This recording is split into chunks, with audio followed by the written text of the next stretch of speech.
What's up, guys? Welcome back to my channel. So I'm here today to talk about The Real Housewives of Beverly Hills, Season 12, Episode 13, Rosé-Colored Glasses. So be sure to rate, comment, and subscribe, and let's jump right into it. So this episode opens up with Lisa Rinna basically FaceTiming all the women and inviting them to the main course of the episode, which is her wine tasting for Rinna Rosé. It's the brand that she's starting, and we're at the beginning of the episode, but I will just say I will not be supporting this brand. Fuck Lisa Rinna.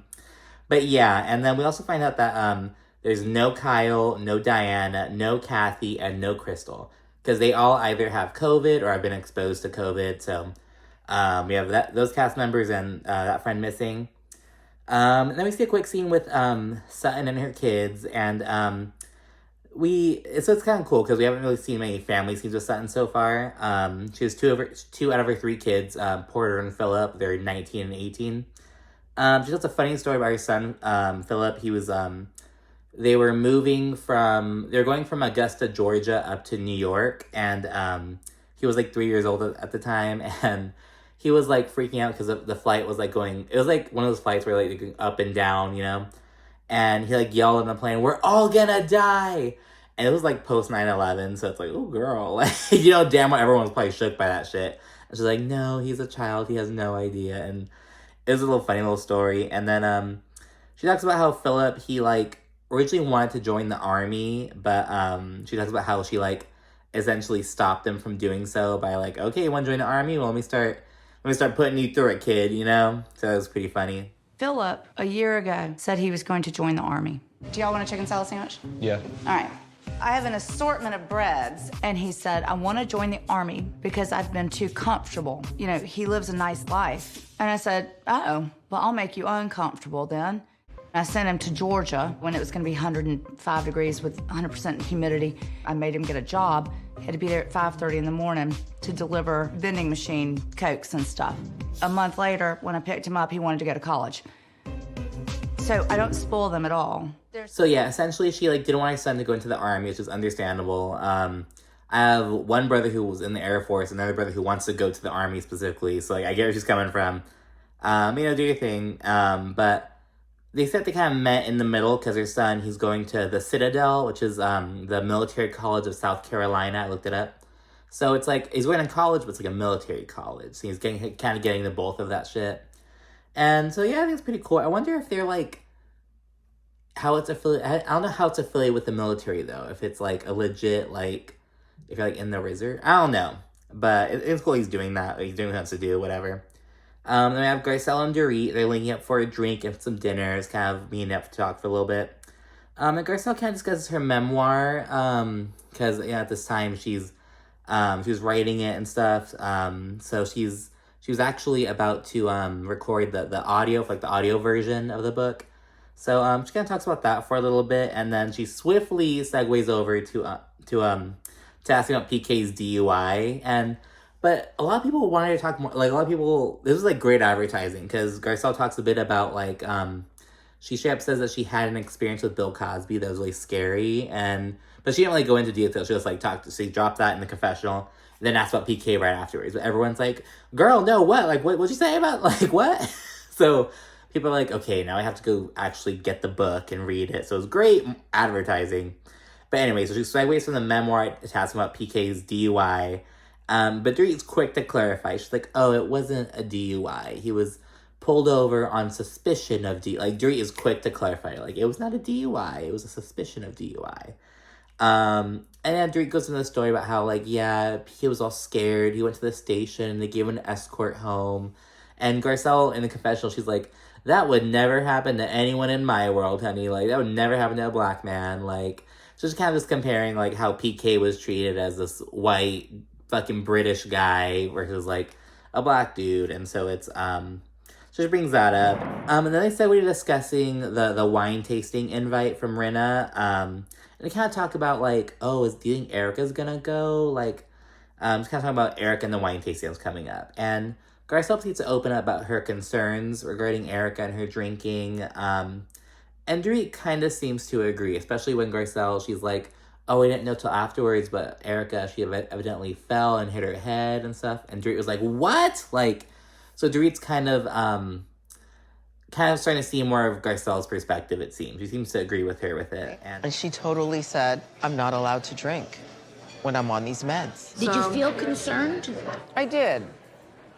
Yeah, even though I didn't know she fell until after the fact and hit her head. What? What? Yes. She fell and hit her head. Yes, that's what I heard. So that's when I was like, okay, she's got to figure it out. No, totally, Yeah. totally. And Garcelle then tells Dorit about, like, what Erika said about Sutton being a liability. And Dorit, she kind of, like, comments on Garcelle and Sutton's relationship, but in a really shady way. She's like, oh, I thought it was, like, Thelma and Louise. If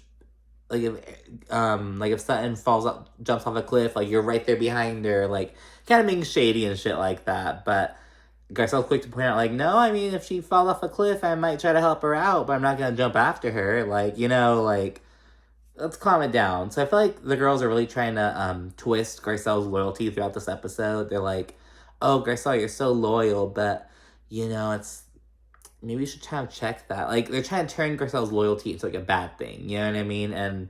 But meanwhile, you know, the Fox Force 5, you know, they're this diehard established clique and shit, but it's, like, just really hypocritical, you know what I mean? But the audience is really seeing through it. Like, they're totally pro-Sutton, pro-Garcelle, like, all that shit, and very anti-Rinna, anti-Kyle, anti-Erika, very much so. So that's kind of a good thing, you know? Just keep in mind that the vast majority of the audience is seeing through, like, what they're not OGs, well, Kyle's an OG, but you mean, like, the longer-standing housewives, you know what I mean? Like, Rinna, Dorit, Erika.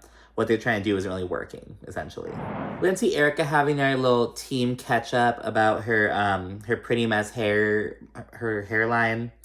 Then they somehow segue to Erika dating and stuff, and Erika, she basically says, like, she's not looking to date, she's just trying to get dick down right now. And so it's like, okay, girl, do your thing. Look, here's the thing. I wouldn't be a good girlfriend right now because I just came out of a 20-plus year marriage. The point is this. Dick is great. Boyfriends do not have time for me. I mean, I do not have time for them. Same thing. You know, we don't have time for each other, so it's fine. She then shares a texting story, because she's new to the hoe game, you know what I mean? Because she's been, well, I don't know if she's new to the hoe game, but she's been married for, like, you know, a long time. But, you know what I mean? She's been married for a long time, so she's, you know, just kind of putting herself back out there and shit. And she tells a story about how she texted some number, like, oh, like, thanking him for giving her some good dick, and he was like, oh, like, what? This is the wrong number. Like, I'm trying to give you some dick, but I haven't given you any dick yet. So Erika's, obviously she has some unsaved numbers, you know, she isn't used to that whole shit yet. But yeah, she does that story, and she'll tell a story about how this one dude, like, suggests that she becomes a dominatrix, and she's kind of interested, but she said she'd be, like, a high-class one that, like, only takes, like, 5 clients at a time or something. I don't think she'll pull through. She's trying to pull a Candy, it seems. She mentions, like, oh, pretty mess dungeon. Yeah, and it's like, girl, stop trying to get on Candy shit. Like, no. We then see another sit down between Rinna and Sutton this time. And they link up, and while they're ordering, like, their drinks and stuff, Sutton's like, oh, can we get some bread? And she asks Rinna, like, oh, do you eat bread at all? And Rinna's like, oh, yeah, totally. I've been told to eat bread before. So, referencing the iconic Kim Richards. Could we get some bread? Some bread, of course, yeah. Get some bread, too. You eat bread? I totally eat bread. We'll get that right now in a second, ladies. I Thank don't you. pass up bread. Thank you. I never Well, pass up bread. Even though I've been told to have a piece of bread at times. You have. Yes. Your behavior's not okay. Really? Yeah, it's not okay. Why don't you have a piece of bread and maybe you'll calm down a little? And it's kind of a weird sit down, to be honest, but Sutton says that she likes Rinna. She, like, says it, like, a few different times. She says that she likes Rinna, and Rinna, she's on her whole, like, oh, yeah, but, you know, I like to torture you, and I'm just a bitch sometimes. She's, like, sucking her own dick so hard, and on Watch What Happens Live, she was like, oh, Andy, I'm just a mess. Like, I'm just a bitch. I'm telling you, I don't leave Rinna off. She at least needs one season. Like, yeah, sometimes they'll, like, have a housewife off to, like, teach them a lesson. They did it with Nene on Atlanta that one season. They did it with Kenya as well.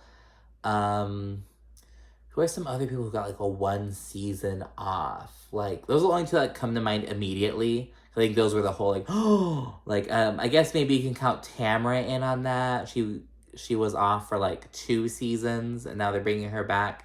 you know what I mean? Like, kind of give her a little timeout. I think Rinna is in desperate need for that. Like, if anyone, hell, if they're afraid of like changing the cast too much, I would even go as far as to say, you know, I'll take Diana for another year. Just get Rinna out. You know what I mean? But a lot of people are saying they want Rinna and Diana out, which would be easy because Diana's in because of Rinna. Diana is Rinna's friend originally. But, so ideally both of them would be gone.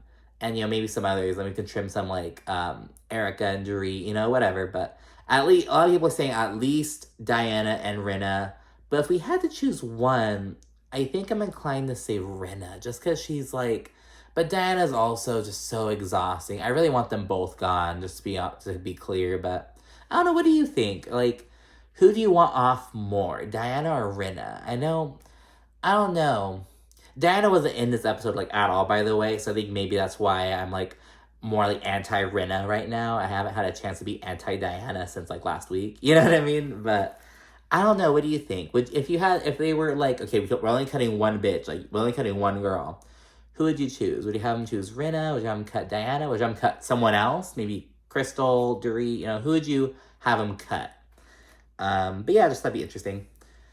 But anyway, and then, yeah, Rinna says it's fun to torture Sutton. Sutton says that Rinna's like the Grinch.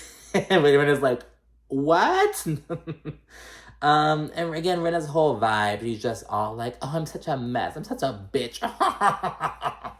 And it's like... It's so bad, to be honest. But then we wind up with, we see the girls, a little montage of them prepping for the Rosé party. Kyle, Diana, and Crystal, and Kathy, they're all still quarantining, so none of them are coming. And then we see a little montage. We see Sutton when she's in the car on the way over. She's talking to Crystal on the phone. And Crystal comments on how she's like, oh, I've gained like 5 pounds because she's just home, like, because she's in quarantine. You can't really do anything but like chill. There's like, oh, I've gained like 5 pounds. And Sutton responded, she was just like, who cares? And I kind of liked that, you know, 'cause it's almost like, because, you know, obviously Sutton knows the situation with how Crystal's eating disorder. So it's like, she could be like, oh my goodness, how do you feel about that? But she was just kind of trying to be like, no, who cares? Like, just don't, you know, it's normal, you know, that's fucking water weight, you know?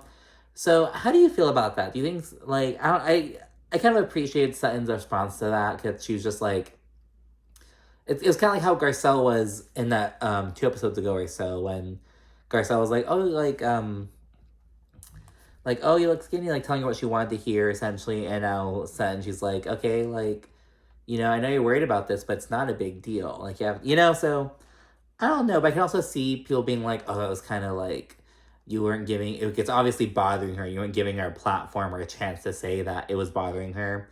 But it's also, I don't know, I think that Sutton, I don't know, I appreciate it. Maybe it's my approach, I don't know. The girls start rolling in. It is Rinna, Dorit, Sutton, Erika, Cherie, and Garcelle. Rinna asks Erika what she wants to drink, and it's kind of an awkward pause, and Erika's like, maybe some chamomile tea.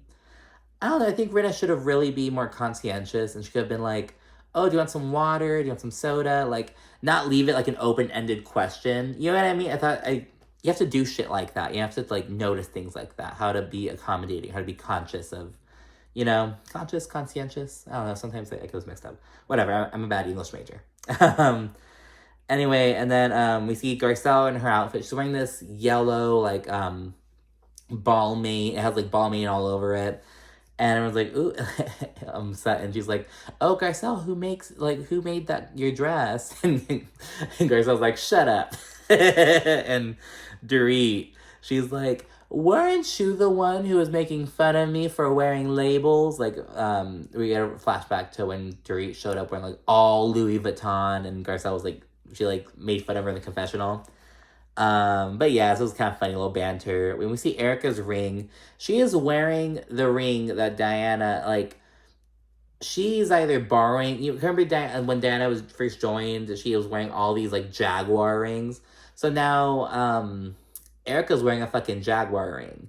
I don't know if she's borrowing one of Diana's, I don't know if she went and bought one, you know, but she's obviously inspired, because Diana did it first, so that was really funny. And Harry Hamlin, he's out there kicking it with them as well. He's out there, and yeah, and then while they're all there, they begin to discuss how a bunch of the girls have COVID, and then when they are on Crystal, Erika segues to bringing up how, despite how much Crystal has opened up about her eating disorder, how much she talks about its impact and body image and stuff like that, despite all that, she hasn't sought professional help. And Erika brings this up to the group, and she's essentially like, I'll just bring that to the table. Erika was literally like, oh, so yeah, we're talking about Crystal. Yeah, but this is something she did. Let's talk about it. It was kind of weird. It was kind of strange. Dorit hops in the bandwagon like the bitch she is, and she says that Crystal, she and Crystal went to Craig's. I don't know if that's a restaurant or like someone named Craig's house, but she went to Craig's with Crystal, and they're with a group of people, and they're next to each other. And essentially, she reveals that Crystal told her that she's vomiting every day. She's making herself throw up. And Rinna, Dorit, and Erika, they stay talking about it. And yeah, and it's really inappropriate. It's like, I don't know why the fuck Dorit like made that announcement. Like, I don't know. It was so disgusting, to be honest. It was like, oh my god, because it wasn't like it was very gossipy. That's the thing. It was very gossipy. It wasn't like, you know what I mean? Because she talks a lot about having an eating disorder, what it does to young women, and, she's brought it up. Yeah. I'm just bringing that to the table. Yeah. Well, recently we all went to Craig's, and I sat next to Crystal. We spent over an hour, and she said she's okay. But, she told me that she's vomiting every day. What? She said that? Like self-induced. She didn't tell me that. Clearly, if she's talking about it, to me, it's a sign that she really needs help. She wants help. Sutton, she's kind of like, maybe she is getting help. We don't know what she's doing. Maybe she's on her way to getting help. Because keep in mind, I feel like you come to terms with something for yourself. You come to terms with shit yourself first. And then sometimes it's kind of like, it takes time to kind of get to certain places, basically. So, like, for me, I get to a place for myself, then I may share something, but it's like going to therapy and getting help, that's a whole nother, like, these are different layers, you know what I mean? Or, I don't know, I just feel like they were kind of like, oh, well, Crystal's talking about it, but she's not doing anything about it. And it's like, well, girls, like, let her take her fucking time, you know what I mean? It's like, it's a process, it's a healing process, and I don't know, and who knows, like, because obviously, at the reunion, someone's gonna ask if Crystal's gotten help, so, like, it's gonna be brought up again, you know what I mean? But it's like, it just felt really weird that they're like holding her to that standard. I really didn't like it. But Sutton, she's saying maybe she is getting help. And Sutton also says she doesn't like how conversation's going down. She's like, I don't like that we're talking about this at all. I don't like that we're talking about this while Crystal's not here. So I'm really feeling Sutton with this. And the convo then ends, and the girls segue to wine tasting, to doing what the fuck they came there to do. They finally go to do it. And now the girls are drinking. Like, this isn't one of those wine tastings where you just, like, swirl it around in your mouth and spit it out. Like, they're drinking that shit. But the tasting goes well. They think the rosé is perfect, but, like, the brut needs some work, they say. So it's a pretty honest tasting.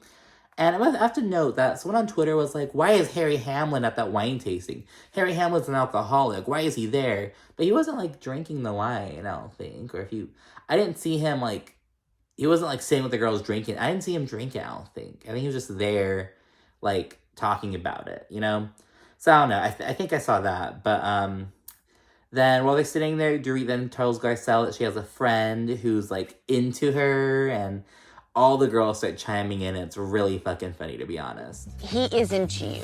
Oh. He is into you. I always he like that. Really, That's and always he a has good been thing. asking me That's for good. the last couple of years. He would love to meet you. That's He always a good thinks thing. you are That's probably the most beautiful woman in the world. want them into you. You want If them I'm into honest. you. That's you. Where's Okay. the lie? Where is the line? Exactly. What's he look like, Dorit? Very handsome. How big is his head? And how big is his penis? Excuse me. How big is his wallet? Let's get down to brass tacks. There's some good banter going on. Dorit asks Erika if she's allowed to drink. And we can kind of see that Dorit's on the fence, torn between kind of being on Erika, being like, well, girl, like, should you be drinking right now? Should you be drinking that? You're on antidepressants with your medication. Or just letting her be and letting her let loose. Like, essentially, the seed that Garcelle planted regarding Erika's, like, her falling at home and hitting her head and shit, that's starting to grow into something in Dorit's head. Good, you know, I mean, fine, thank God that people are starting to see this shit. The girls finish, like, the wine tasting, it wraps up, and Garcelle then asks to speak with Erika one-on-one. She addresses Erika calling Garcelle a liability, and Erika then says that Garcelle cleans up Sutton's messes and is always defending her. And on the after show, Erika also kind of reverberated this. She was like, oh, she basically kind of implied that, like, Garcelle's always coming to Sutton's rescue, and it's making the other girls kind of wary of her. Essentially, that's kind of, not in those words, but that's kind of the vibe Erika was giving off. So that's kind of weird. And Erika, she, like, low-key calls Garcelle out for being a loyal friend to Sutton, and it's just kind of really weird. But they kind of, they talk it out, and they kind of leave it where it is. But you can tell that there's some unresolved shit between Garcelle and Erika, you know what I mean? Which we see more of later on in the season, I believe. And meanwhile, Cherie, she's talking to Rinna, and she calls her nurturing, and she's like, oh, I never thought that you'd be this nurturing, like this hospitable. And Rinna, she goes on her like, oh, well, I'm glad you said that, Cherie. Most people think I'm a bitch. Yeah, you say I'm nurturing, but people think I'm a bitch. It's like so stupid, so extra. Then the ladies regroup. They essentially, Garcelle and Erika come back from the conversation. They're the only ones who are gone. And then right when they regroup, though, Sutton calls Erika out for referring to her as a liability, showing that, and it was just so random because we as viewers didn't know that Sutton knew that yet. We didn't know that yet, you know. So it's kind of funny to see. It's warm. It's warm, and there's food, and there's cookies, and it is warm. So sit your ass down. It is warm.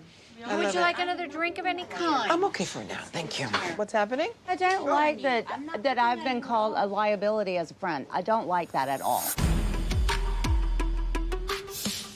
I'm going to talk to Erika because she said you were a liability. And I want to know why. Me? As my friend. After being called out, Erika, without breaking a sweat, she reverberates how Garcelle cleans up after Sutton. That basically the shit that she just said. She, like, says it again. And Garcelle, she asks, like, why is me being a loyal friend a bad thing? Like, why are we turning that into a bad thing? And in response, Erika, she's like, well, like, yeah, you're a loyal friend, Garcelle, and I know Sutton's loyal to you. But when Sutton's loyal to you, she isn't afraid to throw others under the bus. And she brings up how... she basically brings up the charity situation between Sutton and Rinna.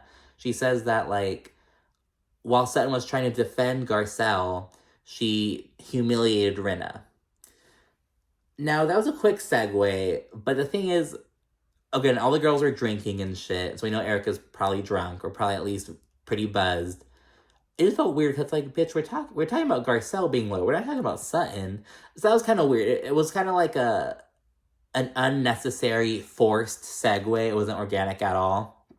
But it nonetheless goes, and of course, with Lisa's drama being brought up, Lisa jumps in, and she's like, oh yeah, like, and she says that Sutton has, like, a vendetta against her. She's like, you have something against me, honey, you need to figure that out. Like, she just jumps on it, and Sutton, she's kind of caught off guard, and she's like, Rinna, you're being really aggressive right now, and you're acting a lot differently, and now that you have an audience than you did yesterday during our sit-down. Because remember, they had their sit-down.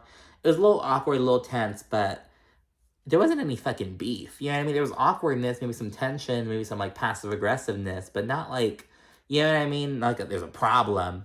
But now there is a problem because Rinna has an audience. And Rinna's also pretty lit. I think she says she's drunk a little bit later on. Rinna's drunk. There's a back and forth.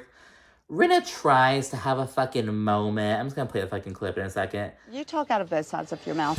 Well, so do you. No, and I you don't. You. Get out of my house. If you're going to talk like this, you should leave. Come after me as much as you want, but do not bring up my children or my husband, period, end of story. Okay. And if you do, I will come for you till the end of days. Okay. If you come for my husband and kids, I will hunt you down! In response, Sutton says that Rinna, she's just like in soap actress mode all the fucking time. And, but Sutton, she says that she's sorry for humiliating Rinna. It's kind of funny. She's like, I'm sorry that I humiliated you.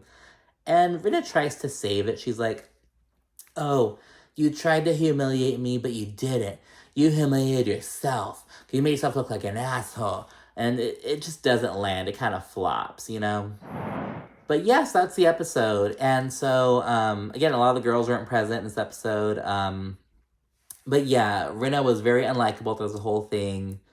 Dorit, I don't know why she brought up what Crystal told her in confidence, you know, like that's, I don't know, because again, it was very gossipy. It was very negative. But anyways, that is the episode. Please rate, comment, subscribe, let me know what you thought. And I'll see you again soon. Thank you for watching. Bye.